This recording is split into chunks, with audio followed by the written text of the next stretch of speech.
சத்யா. உங்க நீளமான கூந்தலுக்கு காரணம்? சந்தியா. காலையில் எழுந்தவுடன் ஷாம்பு போட்டு கழுவுவேன், மாலையில் எண்ணெய் வைப்பேன். சத்யா. அப்ப இரவில்? சந்தியா. ரொம்ப தொல்லையா இருந்தா கலட்டி ஆணில மாட்டிடுவேன். தனா. என் பையனுக்கு சந்திரயான்னு பேரு வச்சது தப்பா போச்சு. மனா. ஏன், நல்ல பேரு தானே. தனா. நீ வேற, எதிர் வீட்டு நிலாவை சுத்தி சுத்தி வந்துகிட்டு இருக்கான். காவ்யா. உன் பையனுக்கு ஏன் ரொம்ப குண்டா பெண் பாக்குற? திவ்யா. அவளை தலையில தூக்கி வச்சுக்கிட்டு ஆட முடியாது பாரு. ஹரி. 3 யானை கர்ப்பமா இருக்குது.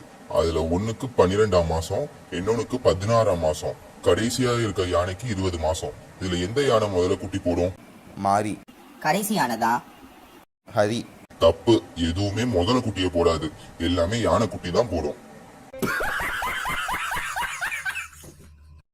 வாகினி. எதுக்குதான் எது இனாம் கொடுக்கறதுன்னு விவஸ்தை இல்லாம போச்சு. ராகினி. எதுக்கு புலம்புறீங்க? வாகினி. அங்க பாருங்க, மாட்டு சந்தையில 2 மாடு வாங்கினா இந்த ஆடி ரசம்னு சொல்றாரு அந்த வியாபாரி. சவி. என் மாமியார நல்ல பழி வாங்கிட்டேன். கவி. எப்படி? சவி. செல்போன் கேட்டாங்க, வாங்கி கொடுத்து அதை ரிங்டோன் லொல் லொல்னு வச்சு செட் பண்ணிட்டேன்.